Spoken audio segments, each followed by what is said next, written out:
Doctor Joshi संस्कृति, पत्रकारिता, समाज, शिक्षा और अध्ययन के क्षेत्र से जुड़े हुए हैं। आपने रंगमंच, टेलीविजन तथा साहित्य के क्षेत्र में भी अपनी पहचान बनाई है।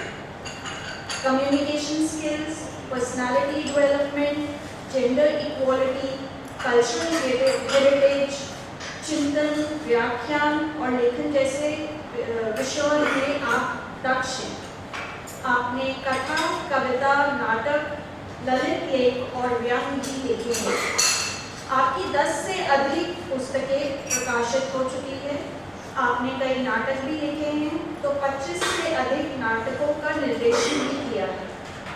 आपने मराठी और अंग्रेजी की कई कृतियों का अनुवाद भी किया है। आपने प्रकाशन विभाग के लिए प्रधानमंत्री श्री नरेंद्र मोदी जी के भाषणों का संपादन किया है। आप कई शैक्षणिक संस्थाओं से भी जुड़े हुए हैं। आपने खुद से चित्रांकन सीखकर प्रदर्शनी एवं किताबों में भी चित्र बनाए हैं। आप लंबे समय तक कुशाभाऊ ठाकरे पत्रकारिता और जनसंचार विश्वविद्यालय के कुलपति, Makhanlal Chaturvedi national university of journalism and communication के कुलसचिव रहे हैं। आपका कविता संग्रह मध्यांतर काफ़ी चर्चित है। पत्रकारिता इतिहास से कुछ पुस्तकों के अलावा सच्चिदानंद जोशी की लोकप्रिय कहानियाँ तथा कुछ अल्प विराम काफ़ी लोकप्रिय हैं। फिलहाल आप इंदिरा गांधी राष्ट्रीय कला केंद्र यानी IGNCA नई दिल्ली के सदस्य सचिव हैं। आपके कामों की सूची इतनी लंबी है कि अगर इसे गिनाने लगे तो पूरा समय इसमें निकल जाएगा। इसलिए आपसे बात करने के लिए यहाँ पे मिसेस शिल्पा अग्रवाल हैं। शिल्पा जी ने दिल्ली विश्वविद्यालय से इंग्लिश में साहित्य किया है और शादी के बाद चौधरी चरण सिंह यूनिवर्सिटी से पोस्ट ग्रेजुएशन साहित्य में किया है। आपके कई आर्टिकल्स प्रमुख पत्र पत्रिकाओं में प्रकाशित होते रहते हैं। आप ट्रैवल और फूड समीक्षक हैं, साथ ही सोशल मीडिया इन्फ्लुएंसर और योगा ट्रेनर के रूप में जानी जाती हैं। आप दोनों का स्वागत है।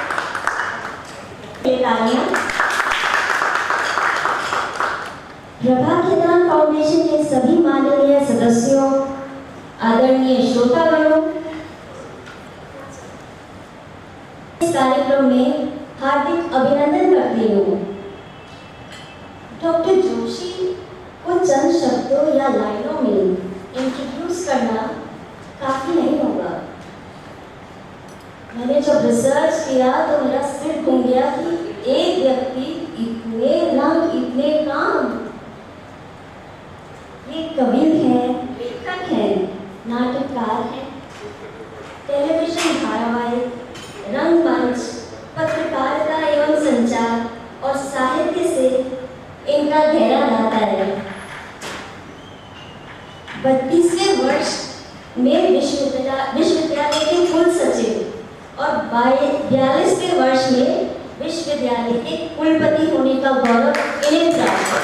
इतनी कम उम्र में कुलपति बन गए थे, वाइस चांसलर। अगर जोशी जी की राइटिंग स्टाइल और वर्सेटैलिटी की बात करें तो ये हर विषय पर लिख सकते हैं। फिर चाहे वो एक दीपक की लौ की ऊर्जा हो या सोशल मीडिया के एल्गोरिथम्स या क्राउड सोर्सिंग के बारे में, नचिकेता की कहानी हो या महाभारत की कोई व्याख्या ही क्यों ना हो, जोशी जी बहुत सरल भाषा में गहरी बात बयान कर देते हैं। अगर अनुमति हो तो क्या मैं आपसे बातचीत प्रारंभ कर सकती हूँ? Thank you. आप एक के बाद एक सफलता की सीढ़ी चढ़ते गए, बहुत सी उपलब्धियां आपने प्राप्त की। क्या आप बताएंगे कि आप कैसे आगे बढ़ते गए और आप किन किन मुश्किलों का सामना करना पड़ा? सबसे पहले तो आप सबको नमस्कार और प्रभा कितान फाउंडेशन का मैं तहे दिल से शुक्रगुजार हूँ कि उन्होंने मुझे ये मौका दिया आप सबके साथ बातचीत करने का, रूबरू होने का। ये दरअसल ऐसा तीसरा अवसर है जब मैं कलम के किसी आयोजन में हूँ, और इसके लिए मैं निश्चित तौर पर ब्रह्मा विज्ञान फाउंडेशन को धन्यवाद देता हूँ। ये अपने आप में बहुत ही एक अलग किस्म का ये विचार है कि कुछ लोग साथ मिलकर बैठे और साहित्य की, अपने देश की संस्कृति की, परंपरा की, हमारी रोजमर्रा की जिंदगी की भी बात है। आपने पूछा है कि ये सफलता की सीढ़ियां चढ़ते चले गए और कैसे चलते चले गए। भगवती चरण वर्मा की पंक्तियां हैं, चाहे कोई खुश हो चाहे गालियां हजार, मस्त राम बन के की जिंदगी गुजार। तो कभी सोचा नहीं, कभी प्लान किया। सोचते और प्लान करते तो शायद यहाँ नहीं पहुंचते जहाँ पहुंचे। इस बारे में सिर्फ एक ही बात कहना चाहता हूँ, हम सबका ईश्वर में विश्वास है, या अगर ईश्वर में नहीं भी विश्वास है तो हमें ये तो लगता है कि कोई एक शक्ति है जो इस सारी दुनिया को संचालित कर रही है। जब हम ईश्वर के पास जाते तो हम इससे कुछ मांगते हैं, मुझे ये दे दो, मुझे वो दे दो, मुझे ये बना दो, मुझे वो बना दो। और हो सकता है आपकी प्रार्थना में दम हो तो ईश्वर तथास्तु भी कह देते होंगे। लेकिन मुझे किसी ने बताया कि जब तुम ईश्वर से कुछ मांगोगे तो तुम अपनी हैसियत से मांगोगे, तो ईश्वर तुम्हें तुम्हारी हैसियत से दे देगा। हो सकता है तुम्हारी योग्यता, पात्रता या ईश्वर की देने की इच्छा उससे ज्यादा हो, तो ईश्वर से ये मत मांगो कि मुझे ये दे दो, मुझे वो दे दो, ऐसा कर दो, वैसा कर दो। तुम ये मांगो कि ईश्वर जो तुम मेरे लिए सबसे अच्छा समझते हो वो कर। शायद मेरे साथ वही हुआ। बस छोटी सी कहानी है और मैं इसलिए सुना रहा हूँ कि कुछ युवा भी बैठे बच्चे वो मुझे खुशी होती है कि ऐसे बच्चों को देख रहा हूँ। हायर सेकेंडरी में उस वक्त परसेंटेज से नंबर होते थे, तो परसेंटाइल पीसीएम होता था, फिजिक्स केमिस्ट्री मैथमेटिक्स। तो 0.5% से मेरा इंजीनियरिंग में एडमिशन रह गया। मेरे पिताजी खुद इंजीनियर थे लेकिन ईमानदार इंजीनियर थे, तो वो डोनेशन लेके किसी कॉलेज में मेरा एडमिशन नहीं करा सकते। तो मेरे किसी दोस्त ने, जो मेरा बहुत जिगरी दोस्त था, उसके भी मेरी तरह के 0.5% से वो भी रह गया। उसने कहा कि चलो अपन दोनों पॉलिटेक्निक में एडमिशन लेते। पॉलिटेक्निक के बाद लेटरल एंट्री में हमको इंजीनियरिंग में सेकेंड ईयर में एडमिशन मिल जाएगी 3 साल बाद। मेरे मन में यार फिर इतनी पढ़ाई करो, 3 साल में पढ़ाई करो, फिर 90% हो, अरे ये बड़ी परेशानी है। मैंने कहा तू अपनी राह जा, मैं अपनी राह जाता हूँ। फिर उसके बाद बीएससी किया, उसके बाद एमए किया। एमए किया तो यूनिवर्सिटी में सेकंड पोजीशन आ गई। संजीव जी बैठे मेरे मित्र बताएंगे, उन दिनों में जो यूनिवर्सिटी में पहले 2-3 आते थे उनको एडॉप्ट पे ऐसी नौकरी मिल जाती। मुझे भी कहा गया कि गाँव में खाचलोत करके मैं नौकरी करने चली थी। मैंने वहाँ भी चिंता नहीं जाऊँगा, मन में सब कुछ करना है। हर एक उम्र में एक बच्चे का जज्बा रहता है कि मैं कुछ ऐसा करूँगा कि दुनिया में आग लगा दूँ। तो पता नहीं क्या होता है, तो आग लगती नहीं है। लेकिन फिर मैंने अपने आप को छोड़ दिया, जहाँ जाना है वहाँ गए। नाटक किए, नाटक लिखे। स्टूडेंट लाइफ में भी मैं इतना लिखता था कि अपनी पॉकेट मनी से ज़्यादा कमा लेता था। ईश्वर की कृपा से मुझे अच्छा पढ़ने का और अच्छे कपड़े पहनने का शौक, तो इतना कमा लेता था कि अच्छी किताबें खरीद सकूं और अच्छे कपड़े पहन सकूं। तभी मैं खुश रहता था। मेरे पिताजी ने कहा कि तुम सब करो, जब तक तुम अकेले हो तब तक मैं तुम्हारे सारे लाड़ झेल लूंगा। शादी वादी करके मतलब 2 लोगों को मैं नहीं भेजते। लेकिन तब अचानक एक दिन मेरे एक रिश्तेदार ने मेरे पिताजी को कहा कि पिताजी बड़ी सरकारी नौकरी में थे, ये तुम अपने लड़के को क्या कर रहे हो, ये कभी नाटक करता है, लिखता है, नौकरी क्यों नहीं कराते? पिताजी ने कहा उसका नौकरी करने का मन नहीं।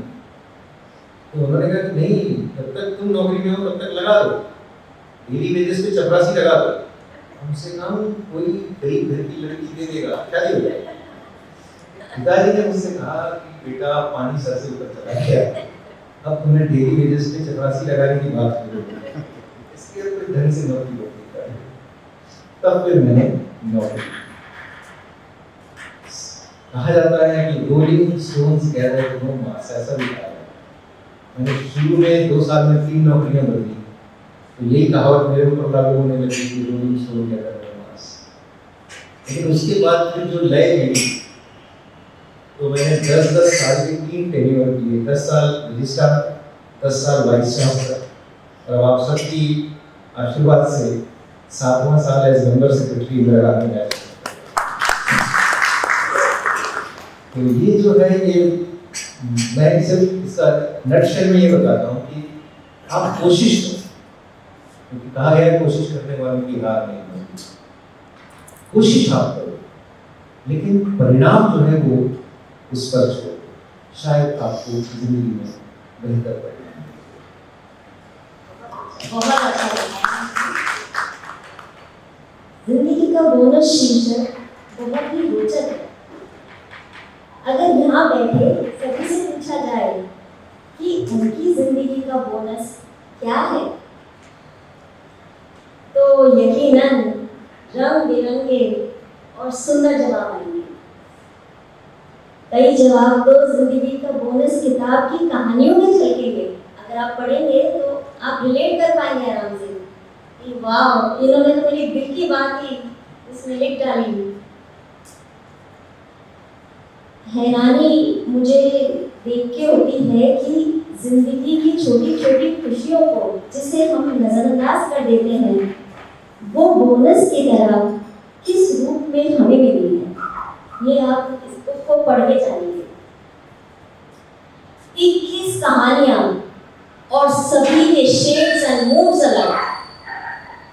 इस कहानी को लिखने में आपको सबसे ज्यादा आनंद किस कहानी से महसूस हुआ? इससे पहले आपको छोटी सी ये घटना बता दूं कि ये दरअसल सिलसिला क्या है और ये जिंदगी का बोनस क्या है। देखिए, हम लोग सब अपनी जिंदगी में किसी बहुत बड़े लक्ष्य की ओर भाग रहे हैं। किसी को नौकरी चाहिए, किसी को कॉन्ट्रैक्ट चाहिए, किसी को बिजनेस में बढ़ोतरी चाहिए, किसी को वाहवाही चाहिए, किसी को फर्स्ट रैंक चाहिए। हम सब बड़ा लक्ष्य देखते हैं और बड़े लक्ष्य की ओर भाग रहे हैं। जब हम बड़े लक्ष्य की ओर भाग रहे होते हैं तो जिंदगी की छोटी छोटी खुशियां हैं ना, वो कहीं हमसे छूट जाती है। जैसे आप एयरपोर्ट जा रहे हैं, फ्लाइट पकड़ना है, बहुत बिजी में है, आप ये भूल जाते हैं कि इस टैक्सी ड्राइवर ने आपको एयरपोर्ट तक पहुंचाया, शायद उसने आपसे कोई बहुत अच्छी बात कही, जिससे आपका मूड जो घर से एकदम भरना है से निकले थे एकदम सुधर गया। मैडम आपकी साड़ी बहुत अच्छी है, खत्म हो गया, आपको एकदम भरना है, वो मूड ठीक हो जाता है। पर जब आप एयरपोर्ट पहुंचते हैं तो वो टैक्सी ड्राइवर का वो कमेंट भूल जाते हैं जिसने आपका मूड सुधारा होता है। या आप जब कभी सफर में हैं, उन्हीं ने आपके साथ कुछ बहुत अच्छा व्यवहार किया, भूल जाते हैं, क्योंकि आपको क्या है, आपको बड़ा लक्ष्य है, बड़ा काम करना है। ये जो छोटी छोटी खुशियां हैं, हमने दुर्भाग्य से अपनी जिंदगी से छोटी खुशियां कहीं ना कहीं अब खुद ही खो दी, क्योंकि हमको बड़ी खुशियां चाहिए। और बड़ी खुशी की अल्टीमेटली मिलती कि नहीं मिलती, ये सच्चाई नहीं। आप जाते हैं, कॉन्ट्रैक्ट साइन करते हैं, फिर भी आपको लगता है फालतू में आ गए, इतनी मगज बच्ची की और फालतू में आ गए, मेरे 2 दिन बर्बाद हो गए। तो हम बड़े लक्ष्य की ओर भाग रहे हैं। तो जब मैंने पिछले 5-7 साल में लगातार बहुत सफर किया, तो मैंने देखा कि छोटी छोटी खुशियां हमारे इर्द गिर्द हैं, शायद इनको गिनेंगे तो हमारे कुछ बहुत अच्छे पल निकल आए। और अच्छी बात ये कि फ्लाइट में 2.5 घंटे आपका मोबाइल बंद, तो आपको कोई दोस्त नहीं सताता, कोई व्हाट्सएप मैसेज नहीं सताता, कोई दफ्तर का काम नहीं सताता। तो उस 2.5 घंटे का उपयोग में इन छोटी छोटी चीज़ों को लिखने में करता है। आपको यकीन नहीं होगा, ऐसी मेरी 4 किताबें आ गई हैं, 5वीं आ रही है। उसमें से 75% लिटरेचर, मटेरियल जो भी आप कहें, मैंने फ्लाइट के दौरान लिखा। ये भी बोनस है जिंदगी का। 2.5 घंटे बैठ के आप क्या करते हैं? मैं ये भी कर सकता था कि मैं इधर उधर ताकता रहता या बहुत सारी चीजें, पर मैं बताना नहीं चाहता। लेकिन ये जो बोनस है, ये दरअसल हमारी जिंदगी के बहुत छोटे छोटे खुशी के बारे में, और अगर आप इनको संजो के रखें तो शायद आपकी जिंदगी का एक बहुत बड़ा खजाना खुशियों का इसी से बन जाए। और इसलिए ये कोई कहेगा ये कहानियां हैं, तो ये कहानी नहीं है। कोई कहेगा ये यात्रा वर्णन है, तो ये यात्रा वर्णन नहीं है। कोई कहेगा ये पर्यटक का वृत्तांत है, तो वो भी नहीं है। कोई कहेगा ये लेह के बड़ा गंभीर सागर है, तो वो भी नहीं है। ये ऐसी चीज है जो आपको हल्के से कहीं कहीं हंसा रही है, गुदगुदा रही है, और आखिर में शायद थोड़ी सी चिकोटी काट के चली जाती है। मेरे एक दोस्त ने इसको बड़ी अच्छी समझा दी कि क्या है। उन्होंने कहा कि ये दरअसल होम्योपैथी की गोली है। खाई लग गई तो तबीयत ठीक हो गई, नहीं लगी तो नुकसान कुछ नहीं होगा। इसलिए इस तरह की ये जिंदगी की बोनस की मेरी रचनाएं हैं। पहला संग्रह मैंने जब लिखा तो उसका नाम दिया मैंने कुछ अल्पविराम, और कुछ अल्पविराम इसलिए नाम दिया कि वही बात है कि हमें बड़ी चीज़ें पाने के चक्कर में छोटी चीज़ें खो दी। वही जैसे इंफॉर्मेशन टेक्नोलॉजी में हमारी ज़िंदगी के कॉमा फुल स्टॉप गायब हो गया। जब आप कंप्यूटर पे टाइप करते हैं तो कॉमा फुल स्टॉप गायब हो जाता है। जैसे मैंने एक बार एक बच्चे से कहा कि माँ लिखो, तो उसने माँ लिखा तो माँ पे से बिंदी नहीं लगाई, उसने माँ लिखा क्योंकि कंप्यूटर में उसको बिंदी लगाने में बड़े कष्ट हो गए। तो मैंने कहा बेटा तुमने माँ लिखा पर बिंदी नहीं लगाई। उसने कहा नहीं लगाई तो क्या फर्क पड़ा, आपको तो समझ में आ गया ना माँ लिखा। मेरे मन में सवाल आया, मैंने कहा बेटा तुम्हारी माँ को देखते हो घर में? हाँ देखता हूँ। किसी दिन तुम्हारी माँ बिंदी नहीं लगाती तो? नहीं, मैं बड़ा अस्वस्थ हो जाता हूँ। मैं माँ से कहता हूँ आप बिंदी लगाओ। क्यों? नहीं, मुझे बिना बिंदी की माँ को देखना अच्छा नहीं लगता। मैंने कहा जब तुम्हें अपनी माँ की बिंदी नहीं लगी अच्छा नहीं लगता तो तुम्हें क्या अख्तियार है कि तुम हिंदी की बिंदी को हटा। तो हिंदी की बिंदी भी उतनी ही संवेदनशील है जितनी माँ की। इसलिए कुछ अल्पविराम, जैसे हमने भाषाओं की हिज्जे हटा दी, कॉमा फुल स्टॉप हटा दी, हमें लगा ऐसी भाषा सर पर दौड़ती चली जाएगी। ऐसी हमने जिंदगी के भी हिज्जे हटा दी, हमको लगा जिंदगी ऐसी सर पर दौड़ती चली जाएगी, इसलिए कुछ अल्पविराम। फिर उसके बाद दूसरा संग्रह आया जिसका नाम आया कुछ पल भर की पहचान, वो भी काफी सराहा गया। उसी श्रृंखला में ये तीसरा है जिंदगी का।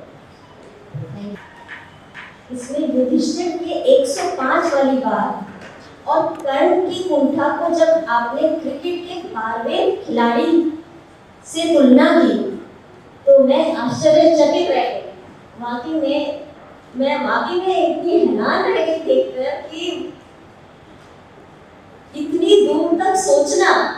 ये तो वही बात हो गई, जहां ना पहुंचे रवि वहां पहुंचे कवि। मुझे बहुत अच्छी लगी है सोचने की शक्ति, क्षमता। दक्षिणा कहानी में बंगाली बाबू ने जीवन की रोशनी के बारे में जो कहा, और इसकार कहानी उसका अंतिम भाग में जो आपने लिखा है ना, वो पत्र दिल को छू गया। क्या आप अपने पसंद की कोई कहानी सुनाना चाहेंगे? क्योंकि आपकी कहानी सुनाने का अंदाज भी बहुत अच्छा है।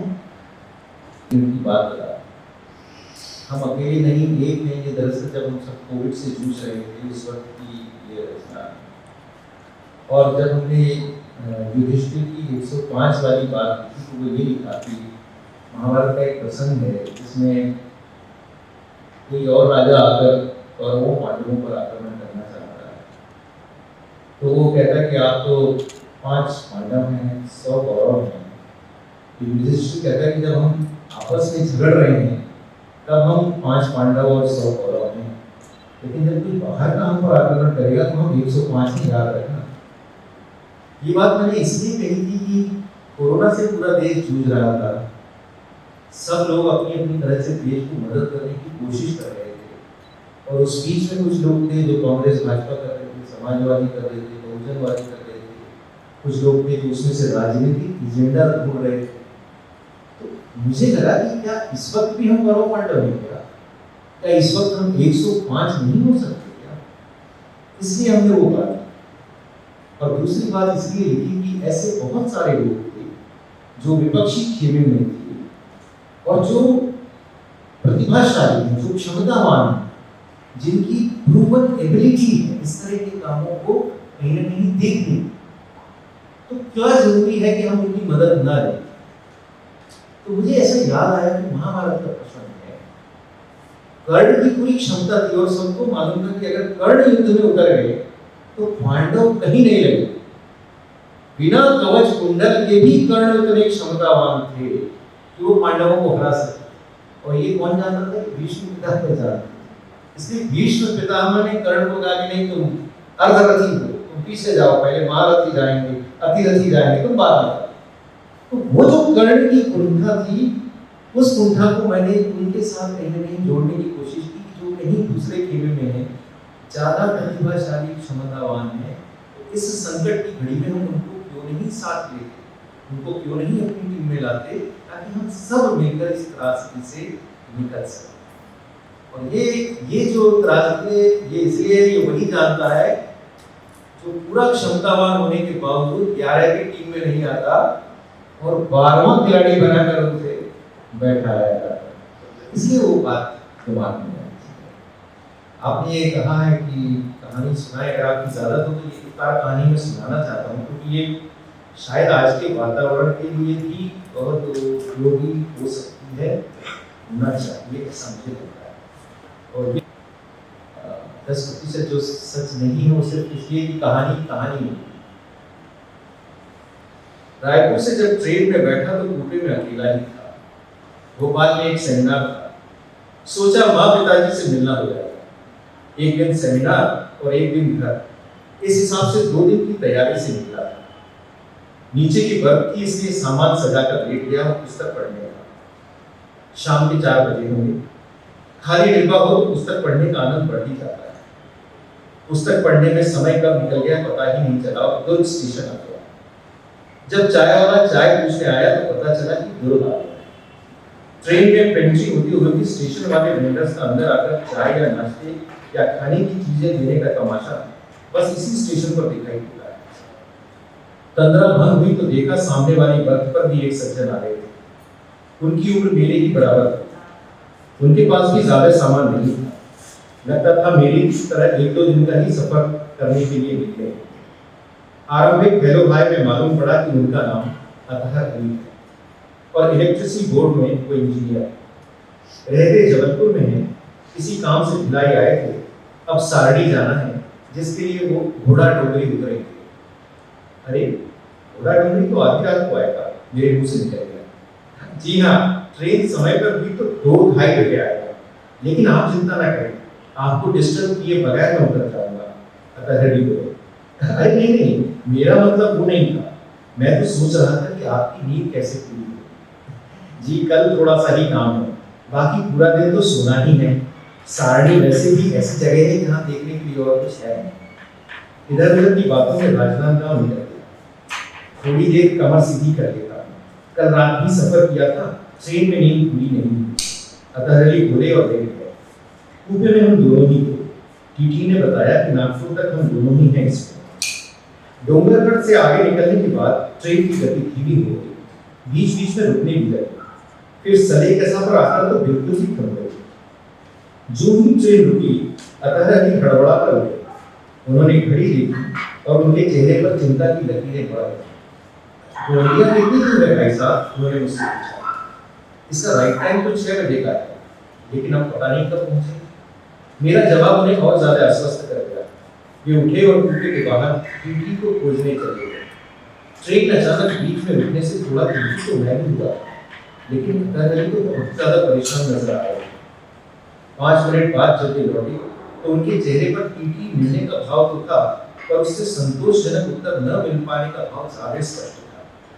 बताइए, अब ट्रेन वालों को भी पता नहीं कि ट्रेन क्यों रुकी हुई है। जरूर कोई गंभीर बात हुई, वरना ऐसे जंगल में ट्रेन क्यों खड़ी है। तभी टीटी मालगाड़ी का इंजन खराब है। जैसे ही मालगाड़ी हटेगी ये ट्रेन चलेगी, लेकिन मालगाड़ी कब हटेगी कहा नहीं जा सकता। अतहर अली थोड़ा और परेशान हो गए। तभी उनका मोबाइल बजा। उन्होंने उसे फौरन, हाँ बोलो आरिफ बेटा, हाँ ट्रेन लेट हो गई, अब कब चलेगी कहा नहीं जा सकता। हाँ तुम वहीं रुको। उन्होंने फोन काट दिया। फिर बोले, मेरा भतीजा है, गोदिया स्टेशन पर खड़ा है टिफिन लेकर। दरअसल मेरा आज रोजा है ना। अब मुझे समझ में आया कि वो इतने बेचैन क्यों हो रहे। इफ्तार का समय क्या है, मैंने पूछा। जी 6:30 का है, अतहर अली बोले। मैंने घड़ी देखी, 6 तो बज ही गई। वो क्या है कि आज सुबह ही जबलपुर से भिलाई आया था काम से, शाम को निकलना था। गोंदिया में छोटा भाई रहता है, इसलिए उससे कह दिया कि इफ्तार और सहरी का इंतजाम कर देना। अब भतीजा स्टेशन पर खड़ा है, लेकिन ट्रेन वहां पहुंचे तब ना। मेरे पास आज टिफिन में कोई खास चीज थी नहीं। दोपहर को खाना देर से हुआ था, इसलिए रात के लिए मैंने नेहा से हल्का खाना बनाने की बात की। उसने 2 रोटी और करेले की थोड़ी सब्जी बांट दी। अब दिन भर रोजा रखने के बाद अतः अली को करेले की सब्जी देना तो कोई ठीक नहीं। तभी ध्यान आया कि नेहा ने कल के लिए मोदक धोए। कल चतुर्थी थी, वो भी मंगलवार वाली अंगारिका। नेहा ने सोचा यहीं से मोदक बनाकर भेजेगी तो माँ का श्रम बच जाएगा। मोदक का डिब्बा बैग में रखते हुए नेहा ने कहा कि था गिनकर 21 ही बन पाए हैं। अब मैं माँ जी की तरह एक्सपर्ट तो हूँ नहीं। अरे माँ तो इसी में खुश हो जाएंगी कि उनकी बहू ने मोदक बनाकर भेजे। मैंने नेहा का उत्साह वर्धन करते हुए कहा, मैं पशुपेश में था कि क्या चिंता मत कीजिए, ऊपर वाला कोई ना कोई इंतजाम कर ही देगा। मैं बस इतना ही कह पाया अतरली से। नहीं साहब, चिंता कुछ नहीं, रोजा तो पानी पीकर भी खोला जा सकता है। अब जैसा ऊपर वाला चाहेगा होगा। अतरली मुस्कुराकर उठे और बोले, मेरी चिंता तो ये है कि वो बेचारा बच्चा स्टेशन पर खड़ा परेशान हो रहा होगा। उन्होंने सफाई देते हुए कहा, ट्रेन अभी भी खड़ी है। इस बीच उन्होंने 1-2 बार और भतीजे को फोन किया, फिर घड़ी देखी और बाथरूम चले गए। इफ्तार का समय हो चला था। बाथरूम से आने पर उन्होंने फर्श पर चटाई बिछाई और घड़ी देखकर नमाज अदा करने लगे। बहुत सोच विचार करने के बाद मैंने बैग खोला और मोदक के डिब्बे में से 2 मोदक निकालकर कागज की प्लेट पर रख दी। नमाज पूरी करने के बाद जो ही वो पानी लेने के लिए अपनी बोतल की ओर बढ़े, मैंने वो मोदक की प्लेट उनके आगे कर दी। लीजिए अली साहब, अफ्तार लीजिए। उन्होंने आश्चर्य से देखा, ये क्या है, कहाँ से आया? पहले आप अफ्तार लें, मैंने मुस्कुराते हुए कहा। उनका अफ्तारना चल रहा था और मैंने उन्हें चतुर्थी और मोदक का किस्सा सुना दिया। मोदक शायद उन्होंने जिंदगी में पहली बार देखे थे। उनके चेहरे पर विस्मय की लकीरें और बढ़ गईं। यानी भगवान जी को लगने वाला भोग आपने हमें दे दिया, तो क्या हुआ? ये भी तो भगवान का ही बात है। मेरे मुंह से निकला, मानो ट्रेन मेरे इसी वादे का इंतजार कर रही थी। मैंने इतना कहा और ट्रेन चलने लगी। आधा घंटे की इधर उधर की बातचीत में भूल गया।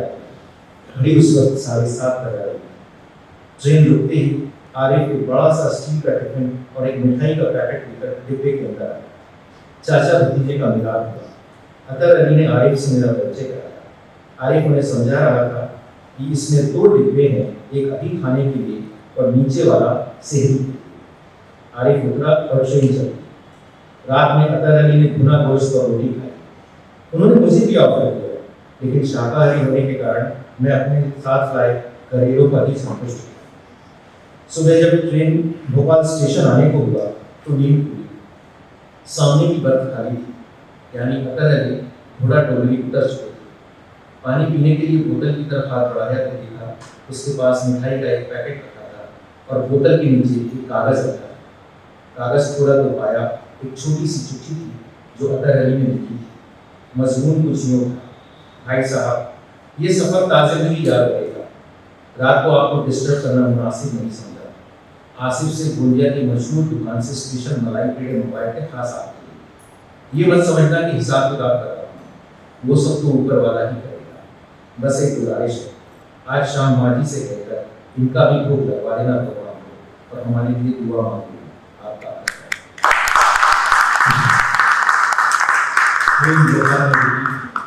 मैं अपना सामान लेकर उतर गया। उस शाम गणेश जी को 2 भोग लगे। एक नेहा के बनाए मोदक था और दूसरा अतरली द्वारा भेजे गोंदिया के स्पेशल मलाई। बहुत ही खूबसूरत, बहुत एक्सीलेंट, एकदम जैसे थिएटर में पर्दा खींच देते हैं जैसे वो हाल हुआ। आपकी कहानियों में YouTube वीडियोस में अक्सर मालविका जी का जिक्र होता ही है। आप दोनों ने मिलकर कविता संग्रह भी लिखा है। आप दोनों की ये बॉन्डिंग बहुत बहुत सराहनीय है। आजकल की जनरेशन को हैप्पी मैरिड लाइफ का राज बताइए। कहीं मराठी बंगाली जोड़ी तो इसका राज नहीं है?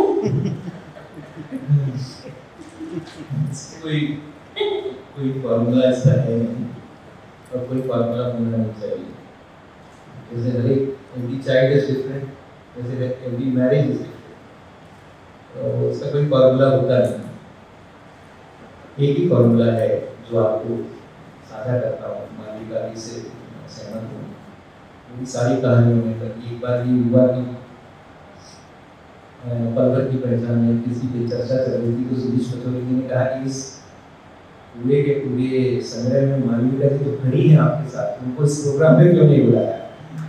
तो मैंने कहा क्योंकि ये जो है पति पत्नी एक तरह से हम दोनों बहुत अच्छे दोस्त हैं और हम दोनों सबसे पहले दोस्त हैं। शादी के पहले 3.5 साल तक हम लोग दोस्त थे और वो जो 3.5 साल हम लोग दोस्त थे तब हमने एक दूसरे की खूब बुराई की, एक दूसरे के खूब दोष निकाले। जब आप दोस्त रहते हैं तो दोस्तों की तो उड़ाते ही ना। जब आप प्यार करते हैं तो आप हमेशा दूसरे को अपनी अच्छी साइड दिखाना चाहते हैं। जब आप किसी को इम्प्रेस करना चाहते हैं तो हमेशा एक दूसरे को अपनी अच्छी साइड दिखाना चाहते हैं। लेकिन जब आप दोस्त रहते हैं तो ये सब आड़ पर्दे नहीं करते। इसलिए हमारी शादी की सबसे अच्छी बात यह है कि हमारी खराब साइड एक दूसरे को ज़्यादा दिखी पड़े। इसलिए समझ में आ गया कि खतरे कितने गहरे हो सकते हैं। जब आपने भाप लिया कि कितने गहरे खतरे हो सकते हैं तब फिर हमने शादी। इसलिए ये शादी नहीं हुई और आज ईश्वर की कृपा से 34 साल हो गए। दूसरी बात ये है कि हम दोनों का संबंध थिएटर से है, हम दोनों लिखते हैं।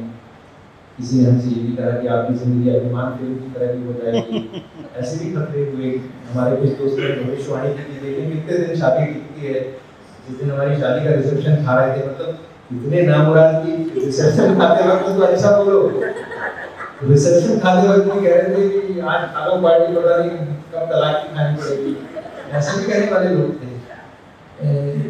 लेकिन जो अच्छी बात हुई इसमें ये है कि हमने कभी एक दूसरे को दो टीम नहीं समझा। पति पत्नी दो टीम नहीं, पति पत्नी मिलकर एक टीम है। इसलिए हम साथ में। अभी तुम कुछ अच्छा करो और मेरे मन में ईर्ष्या हो, या मैं कुछ अच्छा करूँ तुम्हारे मन में ईर्ष्या हो, फिर तुम ही मेरी प्रतिद्वंदी बन जाओ, तुम मेरी कॉम्पिटिटर बन जाओ। ऐसा होगा नहीं है। कई लोग मुझे चिढ़ाते हैं या शायद सही कहते हैं कि आपसे ज़्यादा टैलेंटेड आपकी पत्नी है, मुझे भी खुशी होती है। ऐसे कहते हैं आपसे टैलेंटेड आपको कुछ भी नहीं होगा, आपसे टैलेंटेड आपकी पत्नी बहुत अच्छा है ना। तो इसलिए हमने साथ साथ चलते एक संग्रह भी लिखा। जब हमारी शादी की 33 साल हुए, नहीं सॉरी 31 साल हुए, तो हमारी शादी 31 दिसंबर को हुई और 31 दिसंबर को इसलिए हुई कि जब हमारी 31 दिसंबर को शादी हुई और उसके 31 साल पूरे हुए। मैंने कहा ये संयोग बार बार नहीं होगा, 31 साल एक ही बार होंगे।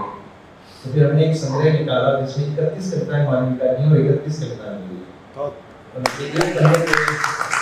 एक पन्ने पे मालविका की कविता है, एक पन्ने पे मेरी कविता है। कोई सवाल जवाब नहीं, उनको जो समझ में आया वो इन्होंने लिखा, मुझे समझ में आया वो मैंने लिखा।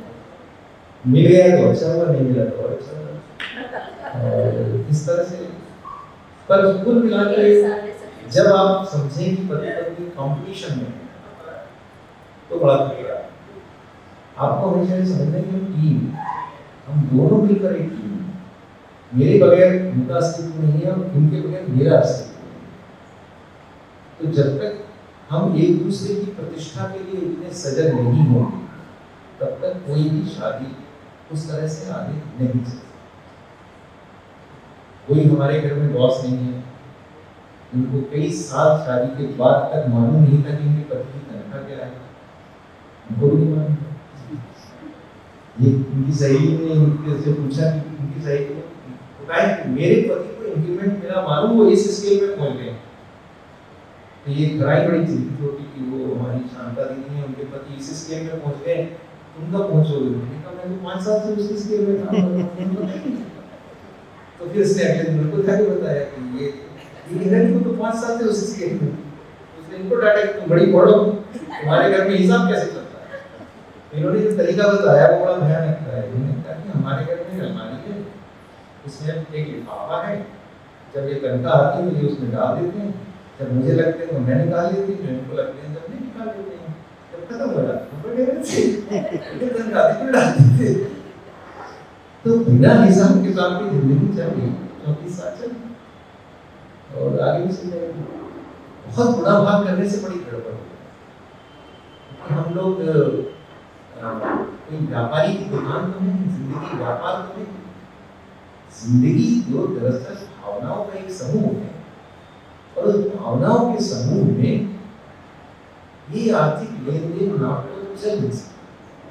चल सकता है सिर्फ टीम वर्क, दोस्ती।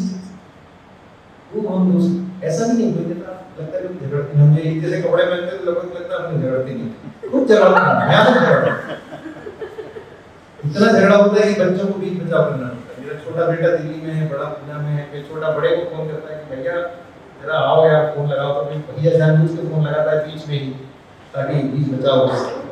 तो वो भी मजा है, life is That's you. Thank you very much. Moving on to the next question. ये थोड़ा ध्यान से सुनिएगा। हिंदी भाषा की नाव युगों से न जाने कितनी भाषाओं को अपने अंदर बड़े प्यार से सम्मिलित करती जा रही है। जिंदगी का बोनस किताब में भी हमने कुछ अंग्रेजी शब्द देखे। हिंदी भाषा का पावरफुल इवॉल्वमेंट देखिए कि गूगल तक ने इंग्लिश और हिंदी की बोर्ड के साथ साथ इंग्लिश कीबोर्ड बना डाला। तो लैंग्वेज के इस इवॉल्वमेंट पर आप क्या कहना चाहिए?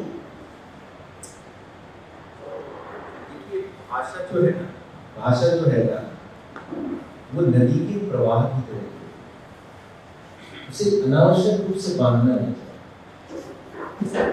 बहती है, जो फ्लो करती है, जो बहती है वो भाषा है। और मैं कभी इस बात का दावा करके नहीं लिखता कि मैं कोई बहुत महान साहित्य लिख रहा हूँ जो मेरे मरने के 200-400 साल बाद याद किया जाएगा।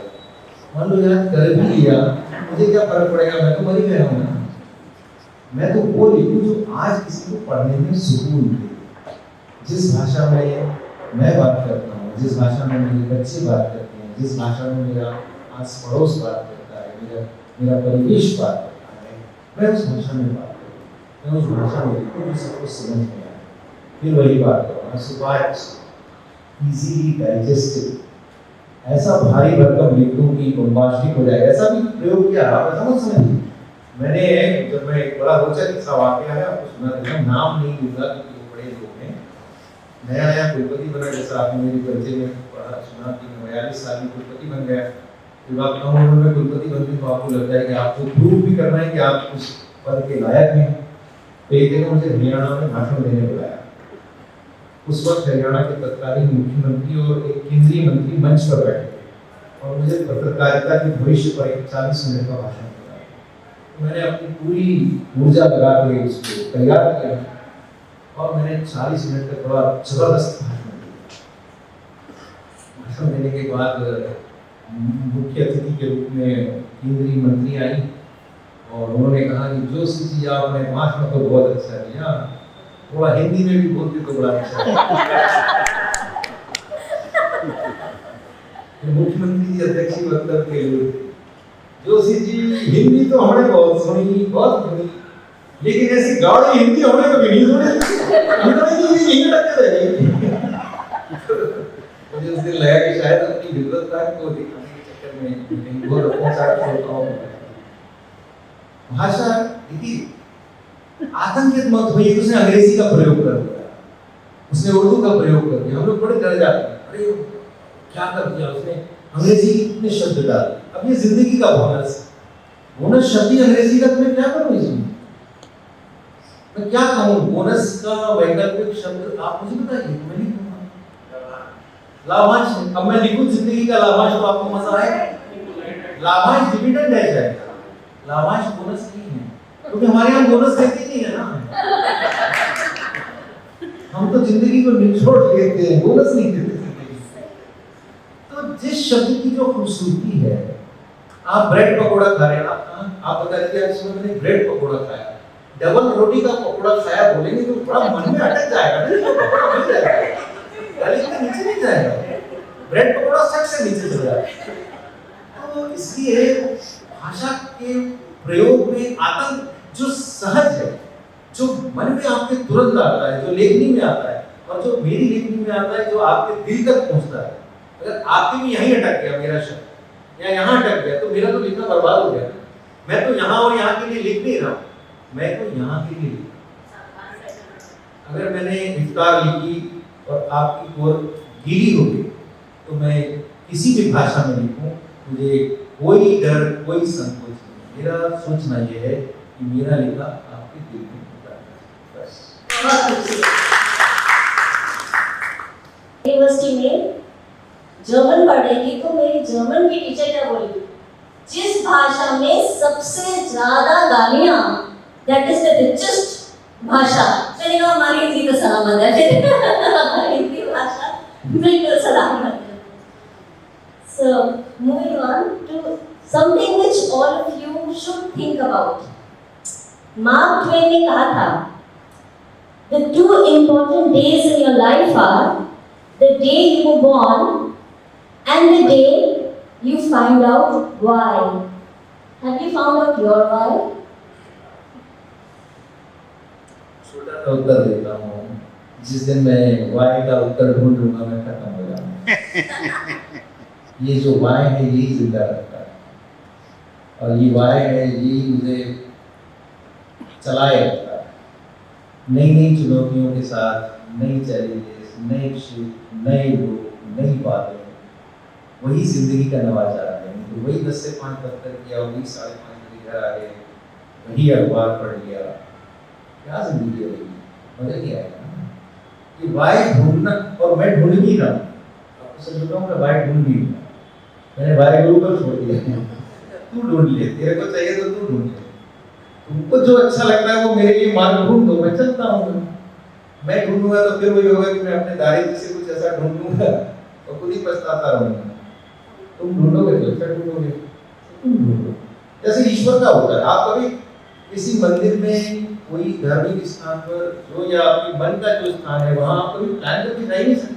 जब वो बुलाता है तभी जाते हैं, नहीं तो कई बार होता है टिकट रखा रह जाता है, होटल का बुकिंग रखा रह जाता है, छुट्टी का अरेंजमेंट हो जाता है, फिर भी आप नहीं जा पाते। ऐसी सारी कहानी आपने 5 मिनट बताया। अगर आपकी इजाजत हो तो एक मजेदार सी कहानी पढ़ता हूँ, शायद ज़्यादा ज़रूरी होगा, और वो भी गंभीर है, लेकिन ये तो फिल्म की कहानी नहीं है ना। न इसमें अभिषेक बच्चन है, न रानी मुखर्जी। ये तो उस सफर की कहानी है जो अभी हाल ही में हमने किया। किस्सा यूं है कि अभी कुछ दिन पहले हम अजमेर से शताब्दी एक्सप्रेस में आ रहे थे, हम दोनों ही थे। यदि आपने शताब्दी एक्सप्रेस में हाल ही में यात्रा की हो तो आपको याद होगा कि इसमें सीटें दोनों तरफ मुंह किए होती हैं, और बीच की 10 सीटें आमने सामने मुंह किए होती हैं। उनके बीच में एक टेबल भी होता है। जानकारी के लिए बता दूं कि इन सीटों का नंबर 35 से 44 होता है। उन सीटों पर यदि आप बैठेंगे तो आपको मुख्य अतिथि का सा एहसास होगा। सब लोग आगे पीछे और अपन बीच में हॉट सीट पर। बहुत दिनों से हसरत थी कि एक बार उन सीटों पर बैठकर सफर का आनंद लिया जाए। इस बार किस्मत खुल गई और हमें वो सीट मिल गई। हम खुशी से फूले नहीं समा रहे थे। अभी सामान रखकर हम स्थिर हुए ही थे कि किसी बुजुर्ग महिला की भारी आवाज ने हमें चौंकाया। बबलू, ए बबलू, इधर आ। हमने देखा हमारी दूसरी तरफ वाली, हमारे जैसी सीट पर एक बुजुर्ग महिला आवाज दे रही। उम्र का अंदाज लगाने में मुझसे हमेशा गफलत होती। मालविका ने अंदाज लगाया, 70-75 के बीच की। शायद अपने साथ आई लड़की या नाती पोते को आवाज लगा रही थी। हमने अंदाज लगाया। इतने में दोबारा आवाज आई, अरे बबलू, दिखाई नहीं दे रहा तुझे? मैं यहाँ हूँ।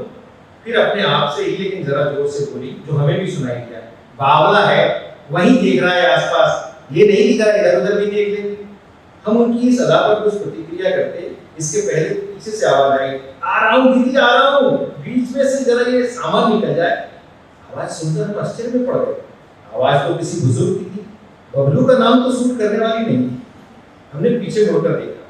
लगभग उन महिला की ही उम्र की एक बुजुर्ग लोगों के बीच से और सामान के ऊपर से रास्ता बनाते हुए हमारी सीट की तरफ आने की कोशिश कर रहे थे। साथ में लोगों से कहते जा रहे थे, अरे यार निकलने को यार, हमें वहां जाना है। और अंततः थोड़ी मशक्कत के बाद वो हमारी सीट पर आ पहुंचे। आते ही प्यार भरे गुस्से से बोले, लो दीदी, तुम यहाँ बैठी हो और हम तुम्हें वहां ढूंढ रहे हैं 65 नंबर पे। तुम्हारा तो नंबर वही था ना? अरे हाँ वही था, लेकिन वो सीट ठीक नहीं लगी। ये बीच वाली अच्छी है, यहीं अपन बैठेंगे, तू भी इधर बैठ सामने वाली सीट पर, फिर अपन दोनों भाई बहन बातें करेंगे। महिला ने अपनी परेशानी और इच्छा बता दी। लेकिन दीदी मेरा तो नंबर 21 है ना, बबलू बोले। अरे तो क्या हुआ, जो इधर आएगा उसे वहां भेज देंगे। दीदी ये डिब्बा नंबर क्या है? फिर दोनों भाई बहन डिब्बा नंबर खोजने लगे। हमने उनकी मदद की और बताया कि ये C8 है। जानकारी मिलने पर बबलू बोले, दीदी लेकिन मेरा तो C2 है। अरे तो ऐसा कैसे हो गया? टिकट तो हमने साथ में करवाया था ना, फिर साथ जाने का क्या फायदा? हमने तो साथ टिकट इसलिए किया था कि हम दोनों बातें करते चलेंगे। इतने साल बाद तो ये मौका मिला है। सालों कहाँ दीदी, गोकुल की शादी में ही तो मिले थे। अरे हाँ, तो उसे भी तो 2 साल हो गए। फिर दोनों इस बात पर थोड़ी देर बहस करते रहे कि गोकुल की शादी को 2 साल हुए हैं या 3 साल हुए हैं। हमें लगा कि गोकुल को ही आकर ये झगड़ा निपटाना पड़ेगा। अंततः 2.5 साल में बात पक्की हो गई। लेकिन वो भी कोई मिलना हुआ, न रुकने का सही इंतजाम, न खाने पीने का। लेकिन दीदी यहाँ वाली सीट पर आगे तो उठना ही पड़ेगा ना। बबलू फिर भी शंका दिखा रहे। अरे तू बैठ, जो यहाँ आएंगे हम उन्हें हमारी सीट पर भेज देंगे। दीदी का कॉन्फिडेंस गलत था। वे उन्हें और उनके भाई को ऐसी अलग अलग सीट दिए जाने के लिए रेलवे को कोसे जा रही थी। हम लोग अपना काम धाम छोड़ के दीदी को देखने लगे। तभी बबलू जी ने फोन लगाया, शायद अपने बेटे को। हाँ राजू, हम बैठ गए हैं। हाँ, बंटी दीदी यही है, उन्हीं के पास बैठे हैं, चिंता मत करो। और गुड्डू से कहना 9:30 बजे आ जाएगा गुड़गांव स्टेशन पर। हम आश्चर्य में थे, तो ये बंटी और बबलू की जोड़ी है, वाह। तभी उन सीटों के हकदार भी आ गए। कॉलेज जाने वाले 2 लड़के थे। बंटी दीदी का रौब देखकर ऐसे सकुचा रहे थे मान लो उन्होंने वो सीट लेकर कोई बहुत बड़ी गलती कर दी। बंटी दीदी उन्हें समझा रही थी, देखो बेटा, अब हम दोनों भाई बहन यहीं बैठकर बातें करते चलेंगे, अलवर तक।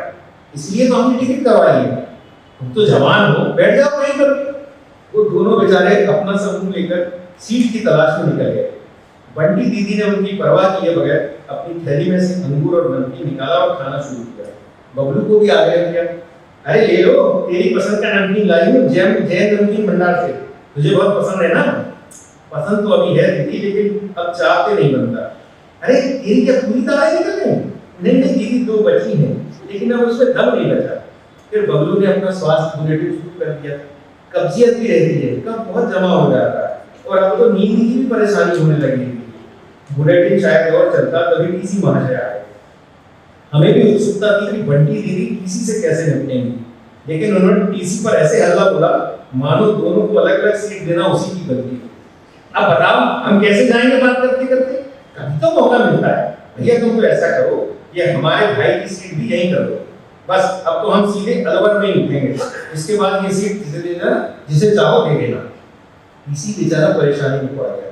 वो समझाने की कोशिश करता रहा कि C2 कोच दूसरा है और अलवर के बाद तो कोई बैठता ही नहीं इस डिब्बे में।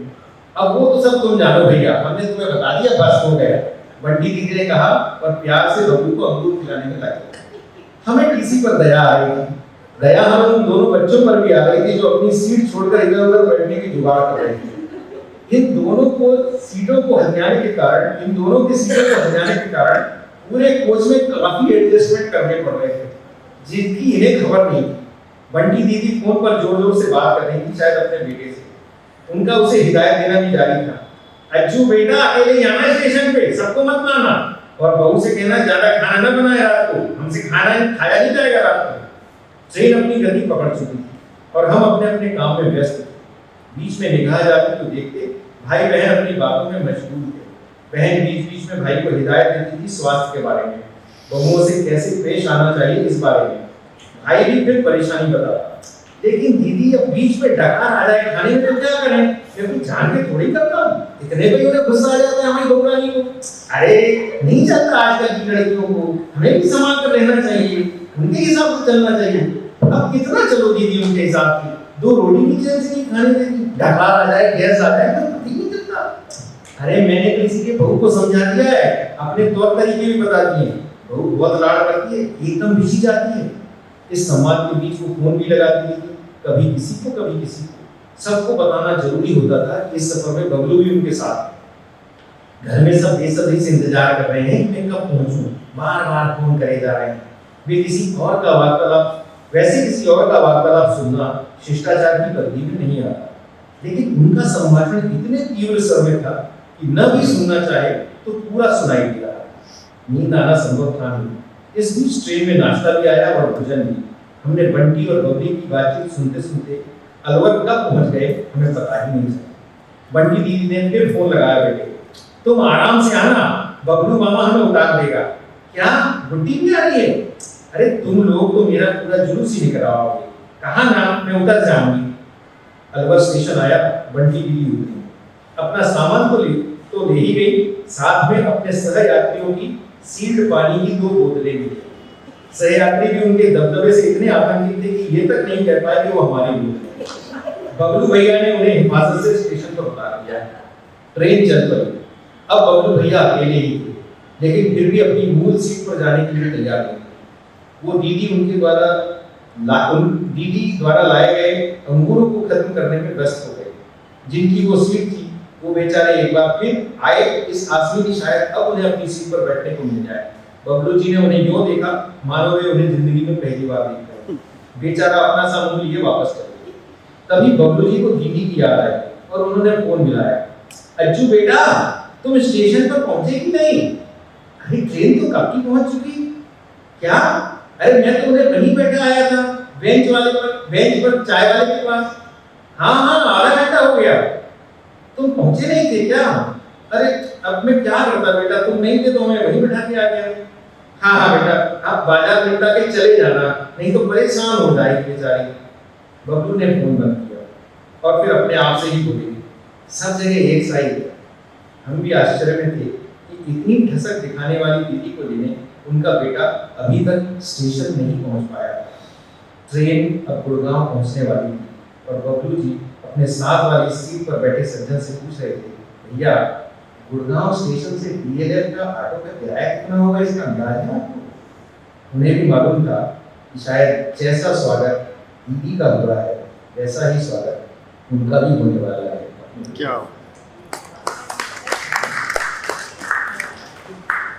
मैंने ये कहा कि सच्चाई तो रहती है, किसी की व्यक्तिगत जिंदगी का आनंद, व्यक्तिगत स्वतंत्रता का आनंद न करें। सिर्फ चूंकि मेरे हाथ में कलम है इसलिए मुझे कोई अख्तियार नहीं है कि मैं किसी की भी जिंदगी में अंदर घुसूं जबरदस्ती। इसलिए इन सारी कहानियों में जो भी व्यंग है, जो भी कटाक्ष है, जो भी हंसी है, वो सब मेरे ऊपर है या मेरी पत्नी के ऊपर है, किसी और के ऊपर नहीं।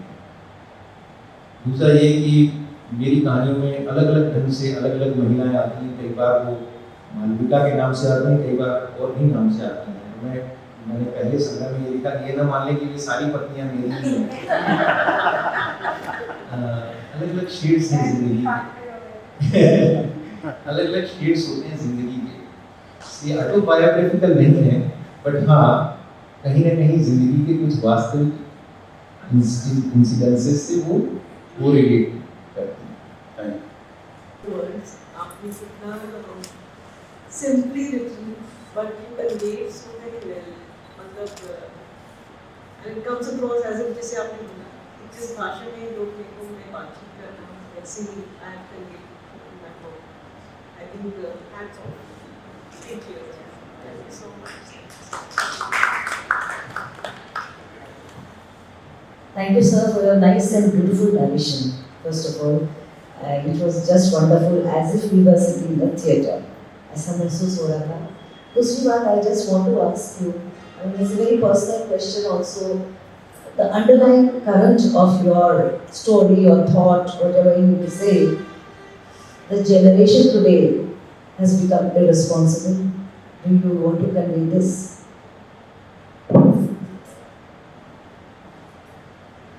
ऐसा कभी नहीं कहा और नहीं कहता हूँ। मैं हमेशा कहता हूँ कि हर पीढ़ी को ये भ्रम होता है कि हमारी पीढ़ी बड़ी अच्छी है और आज की पीढ़ी में लोग हमने हमारे माता पिता से भी सुना है हम लोग क्या करते हो, हम लोग क्या करते हैं। नहीं, और स्टार वाला भतीजा भी तो है। भतीजा भी है। बल्कि मैं तो कहता हूँ ये जनरेशन बहुत ब्लेस्ड है क्योंकि ये जनरेशन हमसे बहुत ज़्यादा हिम्मती है। ये जनरेशन अपने आप को बहुत अच्छी तरह से एक्सप्रेस करना जानती है जो हम नहीं कर पाए। इसलिए हम शायद बहुत सारी चीज़ें वैसी नहीं कर पाए जैसी हम कर सकते थे या करना चाहते थे। They are more vocal. They have more avenues to express and they have explored almost all the avenues. But ये तो एक हिस्सा हुआ। दूसरा हिस्सा जो मैं कहना चाहता हूँ वो ये है कि इस जनरेशन का अपने समाज के प्रति, अपने देश के प्रति, अपने माता पिता के प्रति, अपने संस्कारों के प्रति देखने का जो नजरिया है वो बहुत पॉजिटिव और बहुत ही ज़्यादा ऑब्जेक्टिव, जो कि हम नहीं था। हमारी एनालिसिस बहुत सब्जेक्टिव एनालिसिस है। एक छोटा सा उदाहरण दूंगा। मेरी एक कहानी है जिसका पूरी कहानी नहीं पढ़ूंगा, घबराइएगा। छोटा सा इंसिडेंट ये कहाँ से पकड़ते हैं। एयरपोर्ट पर मैं बैठा हूँ, एक परिवार देखता हूँ, पति पत्नी, एक बेटा एक बेटी और उनके साथ एक और लड़की। जब आप उनके कपड़े देखते हैं तो आपको समझ में आता है कि ये चार अलग हैं और वो बेटी अलग है। फिर जिस तरह से वो पत्नी है वो उसको, अरे तुमने भैया लोगों को नाश्ता कराया कि नहीं, बहन को इसको कराया कि नहीं, वो सामान को वहाँ रखा है, देन आपको समझ में आता है कि she is a domestic help, but they are going in the flight, they are enjoying their vacation, कहीं छुट्टी में जा रहे हैं। तो जब हम बोर्डिंग के लिए घुस रहे हैं तो वो अपना बोर्डिंग पास चेक करा रहे हैं, तो उसने कहा यू आर फाइन। पति ने जो जवाब दिया, यस वी आर 4+1। ये जो 4+1 है ये मुझे चुभ गए। आप 5 ही कहते ना, 5 टिकट किए तो 5 कहते हैं। आपको ये बताने की क्या जरूरत पड़ी कि वी आर 4+1? क्या संस्कार हम बच्चों को दे रहे हैं? ये बात मैंने एक ऐसे ही कॉलेज स्टूडेंट्स के बीच में ये कहानी पूरी नरेट की। उन्होंने कहा सर कोई कहानी सुनाई, तो मैंने ये कहानी नरेट करी, जानबूझ के नरेट कर। 70 या 80 बच्चे थे, दिल्ली के अलग अलग प्रतिष्ठित कॉलेज से थे। उसमें से एक लड़की खड़ी हुई, she had tears in her eyes. खड़े होकर बोली कि सर आज मैं अपनी माँ से कहूँगी कि घर में जो बाई आती है उसको अलग कप मत दिया करो, जिस कप में मैं चाय पीती हूँ उस कप में वो चाय। मैं कई दिन से सोच रही थी बोलने का, पर आज आपने मुझे हिम्मत दी। फिर दूसरी बच्ची खड़ी हुई और उसने बोला कि सर आज मैं अपना नया टी शर्ट मेरी बाई की लड़की को दूंगी, मेरे उतरे हुए कपड़े उसने क्यों पहनना चाहिए। ये हिम्मत थी बच्चों में, तो नए बच्चे। शायद हम अपनी जिंदगी में ये नहीं कर पाते। तो इररिस्पांसिबल हमसे ज़्यादा रिस्पांसिबल 25 साल बाद उन्हीं को संभालना है देश, हमको नहीं संभालेंगे, अच्छे से संभालेंगे। Thank you so much. Thank you. बहुत सुंदर शब्दों से कुछ ऐसा मिला जिससे अंदर जो जम जाता है ना वक्त सा तो पिघला। ब्यूटीफुल। बस एक हल्की सी बात पूछना चाहती हूँ कि 2 हिस्से जिंदगी के रहे। Rolling stones were not gathering moss and then they were gathering moss in certain ways. तो इसमें कौन सा हिस्सा आपको ज़्यादा प्रिय लगता है? तनख्वाह पहली जो मिली थी 690 रुपये। तो पहली नौकरी मुझे लगी तो मुझे तनख्वाह मिली 690 रुपये।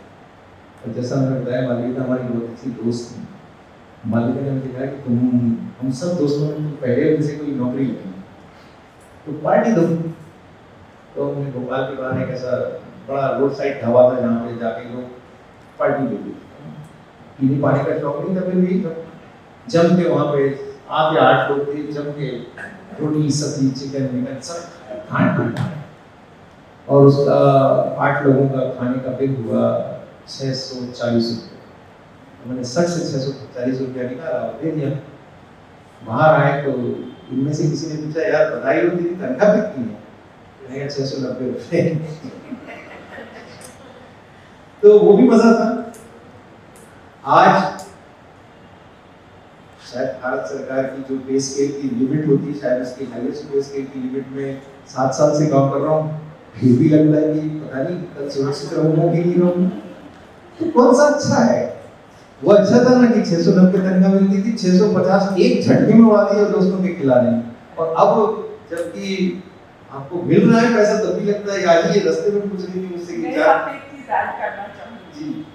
हमारी जब शादी हुई तब इनको कितनी तनख्वाह है और मैंने तो पूछा ही नहीं, शायद वो सब उस समय नहीं होता था। तो पहली बार मैं ऐसे आगे में साफ कर रही थी, वहाँ पे पे स्लिप मिली थी मैंने 3-4 बार उसको ध्यान से देखा, कहीं एक आधा शून्य कम तो नहीं देख रही है। मुझे समझ में नहीं आया, मैंने कहा बाप रे, मतलब ये इनकी तनख्वाह। और आप यकीन मानना, पूरी दोपहर मैं खाना भी नहीं खाया, कुछ नहीं, मैं सोचती रही कि इतने से पैसों में कैसे होगा। It was somewhere around 1200 something, 1200 कुछ। ये ऑफिस से आया, बोले क्या हो गया, ऐसा चेहरा उतरा हुआ, तबीयत ठीक नहीं है क्या? मैंने कहा नहीं, तबीयत तो ठीक है, पर ये तुम्हारी है ना पे स्लिप? बोले हाँ, क्यों, क्या हुआ? मैंने कहा नहीं, पर इसमें कैसे होगा? बोले ये अभी तक हो रहा है ना। फिर आज क्यों, देखने के बाद क्यों चिंता हो रही है? कि पहले सोचना चाहिए था, सब हो जाएगा, तुम बिल्कुल चिंता मत करो, सब होगा। और ईश्वर की कृपा है कि सब हुआ। तो मेरा बस ये इनके साथ ये याद करना है कि ये विश्वास है, आपका सहयोग है, विश्वास है, एक दूसरे का साथ है, वो बहुत जरूरी है। उतार चढ़ाव तो हर जगह है। सवाल जनरली लोगों से ही रहता है, तो मुझे लगता है किसी इंटेलेक्चुअल इंसान से पूछोगे तो एक अच्छा इंसान आंसर मिल सकता है। तो सर, वी कम फ्रॉम जो हमारी लीनिएज है, अगर हम अपनी हिस्ट्री में जाए, क्योंकि मैं माइथोलॉजी को हिस्ट्री मानती हूँ, उसको माइथोलॉजी नहीं मानती हूँ, क्योंकि वो मिथ नहीं है, वो सच्चाई है।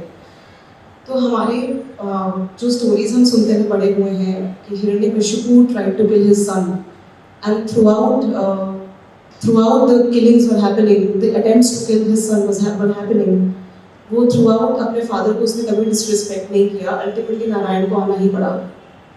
और हमारी हिस्ट्री में श्रवण कुमार जैसे एग्जाम्पल्स हैं, और अच्छे राम जैसे एग्जाम्पल्स हैं। अभी तक मेरे सामने ऐसा कोई एग्जाम्पल नहीं आया एक्सेप्ट दुर्योधन, लेकिन दुर्योधन को भी माइंड वॉश किया गया था थ्रू हिज मामा शकुनी। तो जब ऐसे एग्जाम्पल्स हैं कि always the Elder generation has अपनी ईगो को सेटिस्फाई करने के लिए छोटी जनरेशन को यूज़ किया गया है, तो क्या हम इस तरीके के बोल्ड डिस्कशंस के लिए आज की तारीख में रेडी हैं, जबकि पूरे टाइम आज की जनरेशन जो है वो पूरे टाइम बैश होती रहती है कि तुम्हें तो सिर्फ इंस्टाग्राम चलाना आता है, तुम्हें तो सिर्फ यही आता है, तुम्हें तो सिर्फ जवाब देने आते हैं। तो क्या हम इस तरीके के बोल्ड डिस्कशंस के लिए रेडी हैं कि रिस्पॉन्सिबिलिटी अगर हमारी जनरेशन की है तो पुरानी जनरेशन की भी है कि हम एक तालमेल बना के अच्छी सोसाइटी में हैं? ये सब जनरेशन गैप की जो कंसेप्ट है वो ही बदल में ही गया। मेरे 2 बेटे हैं, मतलब जब मैं यंग होऊंगा, छोटा होऊंगा, तो पिता और पुत्र के बीच में जनरेशन गैप कहा जाता था। मेरे 2 बेटे हैं, दोनों के बीच में 5 साल का अंतर है, लेकिन मैं उन दोनों के बीच में भी एक जनरेशन गैप है। दुनिया इतनी तेजी से बदलती है, लेकिन ये जो बात है, इस तरह के डिस्कशंस के लिए समाज हमेशा खुला है और खुला रहना चाहिए। ये किसी पीढ़ी का दोष नहीं है, दोष परिस्थिति का है। आज इस बात को आप समझिए कि जिस चीज को आप हैंडल कर रहे हैं, उस चीज को आपके पेरेंट भी हैंडल कर रहे हैं। बहुत इंटरेस्टिंग है। मैं सोशल मीडिया की बात करूं, आप इंस्टाग्राम का, आज दुर्भाग्य से क्या हुआ, इंस्टाग्राम ने सारे रिश्तों को प्रेस कर दिया, हिस्ट्री कर दी। ये सॉरी, फेसबुक में, फेसबुक पर आपके पास एक ही रिश्ता है, दोस्त का, फ्रेंड। अब आप देखिए, एक सोशल मीडिया प्लेटफॉर्म है जिस पर बेटा, पिताजी और दादाजी तीनों एक साथ एक ही प्लेटफॉर्म पर है, और उनके बीच में रिश्ता क्या है, दोस्त का है। तो कई बार क्या होता है, व्हाट सिचुएशन भी आपके साथ भी होती होगी, आप अपनी सहेली को कुछ कमेंट करते हैं, और टिल से आपकी मम्मी उसमें कुछ कमेंट कर देती है, यार झलक मम्मी, why are you getting into it, यार ये तुम्हारे लिए नहीं है। पर क्या करें, मम्मी भी बेचारी पहली बार फेसबुक देख रही है, उसकी क्या गलती बेचारी की, और दादाजी तो बेचारे दादी भी पहली बार देख रहे हैं। तो ये जो है, ये अभी थोड़ा सा होगा, पर ये तो जिंदगी का मजा है, इसी में तो चीजें आ रही बहुत। हमने भी वो सब चीजें पहली बार ही देखी हैं, हम ही नहीं देख रहे थे फेसबुक, हमारे समय में नहीं था। हमारे समय तो वही सर कहाँ बता रहे थे, ट्रंक कॉल लगता था, 180 नंबर लगाओ, ट्रंक कॉल पता नहीं सुबह लगाओ, शाम को नजर आएगा कि साहब आपका कॉल वेंचर हो गया। हम उस जमाने के बेटा, क्या करें, हमने भी पहली बार देखा। अभी ये थोड़ी सी टकराहट होगी, पर इसको बिल्कुल ऐसे मत लो कि आपकी खिलाफत में कुछ हो रहा है, नहीं हो रहा है। Everyone is trying to explore, not you, himself or herself. अभी हम ही अपने आप को टटोल रहे हैं, हमें नहीं मालूम हमारी क्या आदत है। आप देखिए, जैसे मम्मी घर में दिखती है वैसे फेसबुक पर नहीं दिखती, फेसबुक पर बड़ी अच्छी एक किसी ने चुटकुला बड़ा अच्छा सुनाया कि आदमी उतना बदसूरत नहीं होता जितना वो आधार कार्ड में दिखता है, और उतना खूबसूरत भी नहीं होता जितना से ऊपर दिखता है। But this is all we are exploring, this is the technology revolution, information explosion जिससे हम सब गुजर रहे हैं। इसलिए ये कोई कॉन्फ्लिक्ट नहीं है। हिरण्यकश्यप भी अपनी जगह थे, दुर्योधन भी अपनी जगह थे, इसलिए प्रहलाद भी अपनी जगह थे, श्रवण कुमार भी अपनी जगह थे, और आप श्रवण कुमार से कहीं कम नहीं है, इस बात का भरोसा है।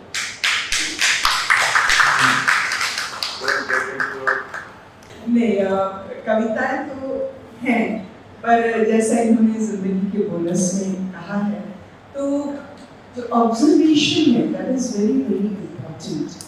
और कई बार मैं यहाँ पर कविताएं जरूर सुनाऊंगी, पर एक बात आपसे कहना चाहूँगी इन्हीं की बातों को आगे बढ़ाते हुए, कि कैसे हमारे रिश्ते बन जाते हैं, यही जिंदगी का बोनस बन जाता है।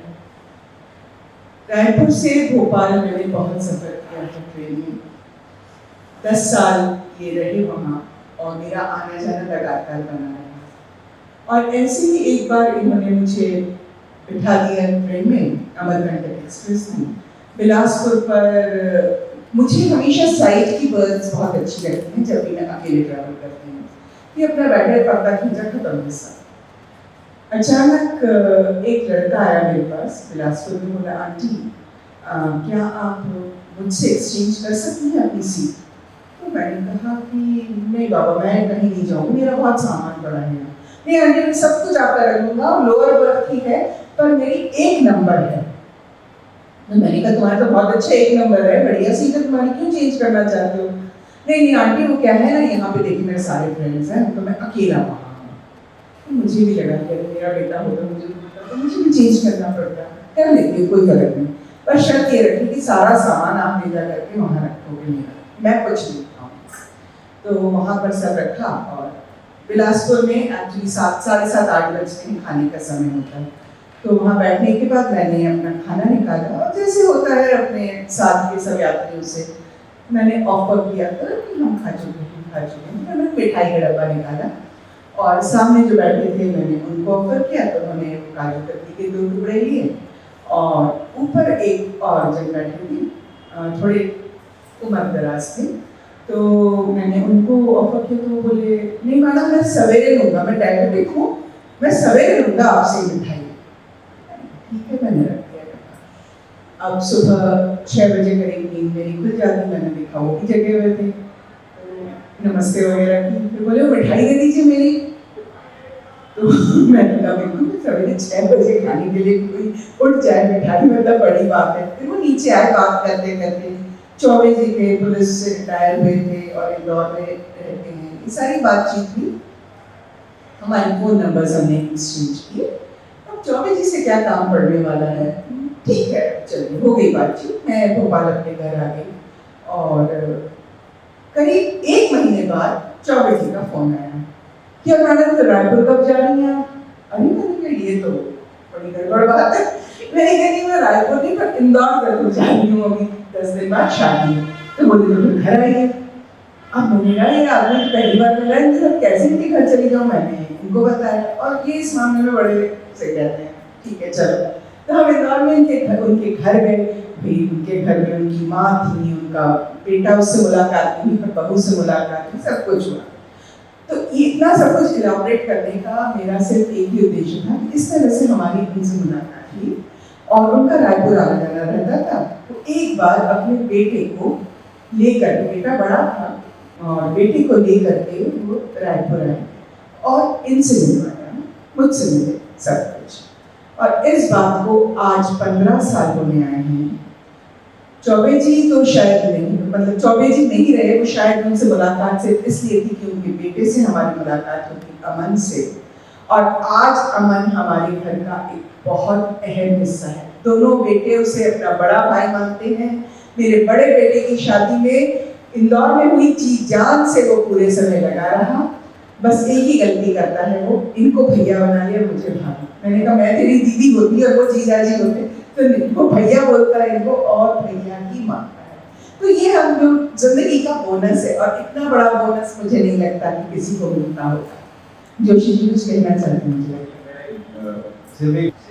वो जिसने ये पृष्ठभूमि नहीं मालूम, उसको लगता है ऐसा कुछ होता है क्या, कोई ट्रेन में कोई मिल जाए और आपको पूरी की पूरी कहानी दरअसल इसी प्रसंग पे है, तो इसलिए उसको ट्रेन मामा नाम दिया कि ट्रेन में मिले हुए मामा है, ट्रेन मामा हो गए।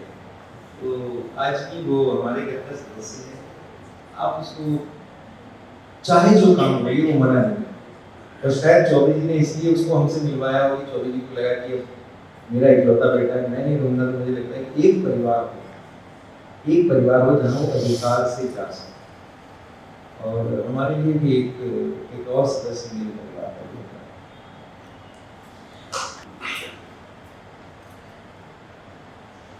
तुम्हारा स्पर्श, हमारी शादी को 34 इयर्स हो जाएंगे। तुम्हारा स्पर्श मुझे आज भी रोमांचित कर जाता है। जीवन की कई नई परिभाषाएं सिखा जाता है। कई कई अर्थों का एक शब्द, कई कई अर्थों का एक शब्द और ढेर सारे शब्द बिना अर्थ के। कहीं अटकी जीवन नैया को तुम्हारा स्पर्श हौले से धक्का दे जाता है। हर दिन तुम नए लगते हो, दिन भी तुमसे ही लगता है नया। धुले धुले से मेरे मन में रंग तुम्हारा भी भरता है। रंगते उड़ते मन पर तुम्हारा स्पर्श ही लगाम लगा देता है। मेरी तो कल्पना तुम हो और वास्तविकता भी, इसीलिए तुम्हारे साथ बिताया हर दिन नया ही दिखाई देता है, नया ही।